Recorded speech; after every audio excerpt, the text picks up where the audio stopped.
Kazuo Ishiguro's novel The Remains of the Day was published in 1989. In the novel, readers are introduced to Stevens, an aging butler who has served Darlington Hall for about 30 years. The house has recently come under the ownership of an American man named Mr. Faraday after belonging to Lord Darlington's family for 2 centuries. While Darlington was a reserved English gentleman, Mr. Faraday is a carefree man who likes to banter. Because he will be away for a while, he suggests that Stevens take his car and go on a trip. Stevens agrees, reasoning that he will go see Miss Kenton, the hall's ex housekeeper who has just written a letter to Stevens. Always focused on duty, Stevens hopes to recruit Miss Kenton back to Darlington Hall, where she is needed. Stevens begins his trip feeling uneasy as he leaves Darlington Hall behind him.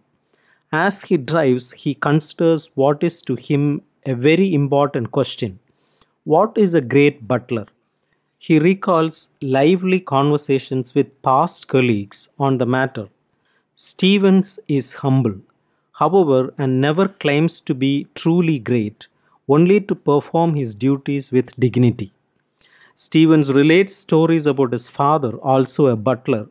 These stories reflect the sort of dignity and dedication to duty that Stevens admires.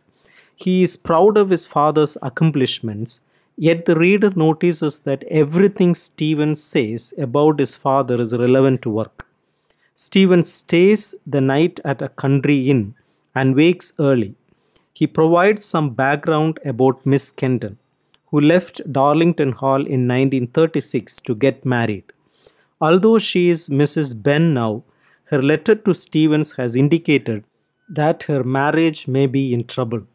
Stevens recalls that she was a good housekeeper with a professional demeanor. Stevens also reveals that she came to the hall at the same time that his father came to serve as under butler. Stevens' father's employer had recently died and the old man had nowhere to go, so Stevens brought him to Darlington Hall. Although committed to doing a good job, the elder Stevens was limited by his age. Reflecting on the past, Stevens provides more detail about Lord Darlington. He was influential and involved in politics, and he entertained frequently. Just after World War I, he was sympathetic toward Germany due to the harsh demands of the Treaty of Versailles. He resolved to do something and organized an unofficial conference in 1923 where important representatives from around the world gathered to make plans for asserting their influence in their respective governments on Germany's behalf. During the conference, Stevens's father became seriously ill and died, but Stevens insisted on continuing with his duties. Stevens is still thinking about what makes a great butler when he has car trouble. Pulling into the driveway of a large house, he speaks with the chauffeur who fixes the car. The man seems surprised to hear that Stevens worked for the Lord Darlington. This is the reader's first sense that Lord Darlington ended his life with a shameful reputation. Stevens explains that he has seen this reaction from people before and that he has chosen to distance himself from it, not because of shame, but because of his desire to avoid hearing his past employer disparaged. The next morning, Stevens interacts with the locals and then sits in a cafe enjoying tea. He reflects further about Lord Darlington and the political events and influential Germans that figured prominently in his life. Although Lord Darlington told him to fire 2 Jewish members of the house staff, Stevens maintains that his employer was not anti-Semitic. Stevens continues on his drive to see Miss Kenton. He recalls an incident in which she came to his room and found him reading a romance novel. He explains this by saying that he was only reading it to improve his command over English language. He follows the story by relating that he and Miss Kenton used to meet over cocoa to discuss household matters. Although they got to know each other better during these meetings, the relationship never became truly personal. Stevens's thoughts return to Lord Darlington, and he admits that his employer was not the man Stevens thought he was at the time.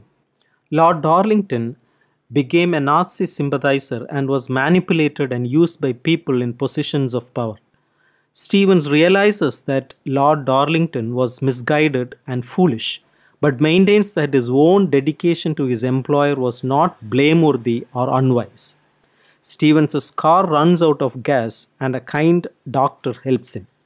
Once his car is refueled, Stevens reaches his destination, Cornwall. As he prepares to meet with Miss Kenton, he remembers when she told him she was leaving to get married. His memory also takes him back to the time when he found out that Lord Darlington had been used by Hitler to spread propaganda in England. Now in Seaside Town, Stevens relates his meeting with Miss Kenton 2 days previous. They exchanged pleasantries and caught each other up on what they had been doing. Stevens asked Miss Kenton if her husband was treating her well, and she said that he was. She added that she did not love him at first, but came to love him. Now, she said, they are happy and expecting a grandchild. She also confessed that at times she wonders what might have been if she and Stevens had shared a life. When her words have sunk in, Stevens is saddened and a little heartbroken at realizing how close he came to having a fuller life. Stevens shares his regrets with the stranger. He tells the man that he gave so much to Lord Darlington that he has little left for himself or anyone else. While Lord Darlington was not a bad man, he reasons Stevens regrets not having made his own mistakes. A stranger advises Stevens that it is best simply to look ahead. Stephen resolves to return to Darlington and be the best butler he can be for his new employer, which means learning to banter with him.